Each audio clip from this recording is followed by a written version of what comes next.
हरियाणा के नुहू की घटना को लेकर बजरंग दल विश्व हिंदू परिषद ने जिला कलेक्ट्रेट पर किया प्रदर्शन, आतंकवाद का पुतला फूका। दरअसल हरियाणा के मेवात जिले के नुहू में पिछले कुछ दिनों से भड़की हिंसा के खिलाफ बजरंग दल विश्व हिंदू परिषद ने आज देशव्यापी प्रदर्शन का आह्वान किया था। इसी कड़ी में नुहू में हिंसक घटना के विरोध में बजरंग दल ने जिला कलेक्ट्रेट के बाहर विरोध प्रदर्शन किया। प्रदर्शन करने आए बजरंग दल के पदाधिकारियों का कहना है कि नुहू में ब्रज मंदिर की यात्रा पर समुदाय विशेष द्वारा पथराव किया गया। इसके बाद हुई हिंसक घटना में बजरंग दल के 2 कार्यकर्ता और 2 पुलिस कर्मियों की मौत हो गई। हिंसा के बाद से क्षेत्र में तनाव का माहौल है। नुहू की घटना को लेकर ज्ञापन देने आए पदाधिकारियों का कहना है कि यह हरियाणा पुलिस और इंटेलिजेंस की बड़ी चूक की वजह से घटना सामने आई है। ऐसे में मारे गए लोगों के परिजनों को उचित मुआवजा देने और हिंसा में शामिल लोगों पर सख्त से सख्त कार्रवाई करने की मांग की है।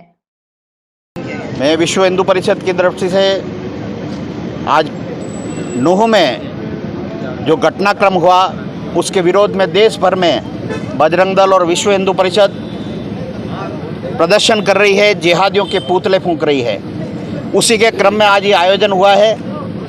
हम सबको ध्यान में है, नुहू में श्रावण मास में सोमवार के दिन प्रतिवर्ष ये यात्रा निकलती है ब्रजमंडल यात्रा के रूप में, और इस यात्रा में हजारों लोग सम्मिलित होते हैं।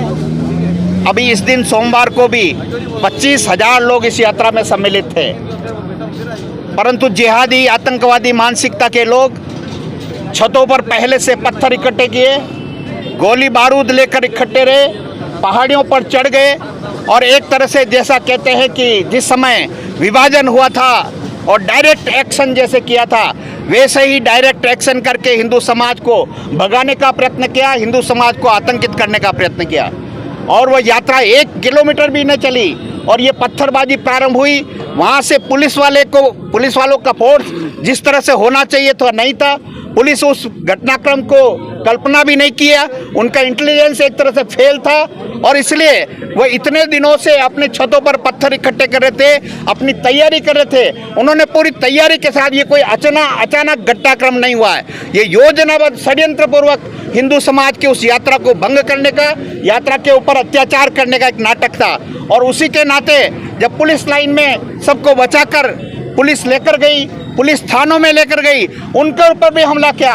बस के द्वारा पुलिस थाने को तोड़ा गया, उसको जलाया गया, 2 पुलिस वालों की हत्या हुई, 2 बजरंग दल के कार्यकर्ताओं की हत्या हुई और उसके बाद भी लगातार जिहादी आतंकवादी पत्थर वर्षा करते रहे।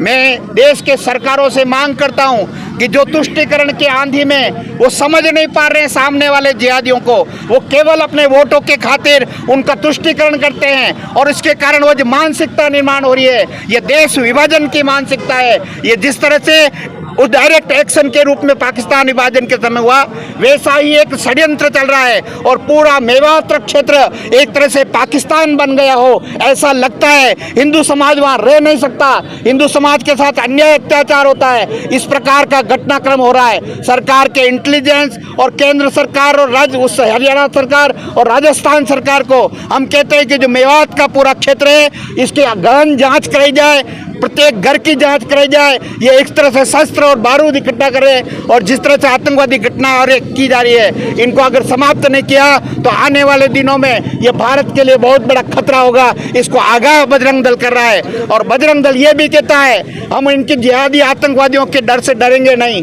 भयभीत नहीं होंगे। अभी तक हम बिना जानकारी के गए थे, परंतु अगर ये इसी मानसिकता से आए तो इनका उसी भाषा में जवाब देंगे। जो जैसी भाषा में समझना चाहता है उसको उस भाषा में समझाया जाएगा। और फिर प्रशासन, सरकार अगर बजरंग दल को दोष देती है तो ये गलत होगा। ये दोष सरकारों का है, ये दोष केवल प्रशासन का है।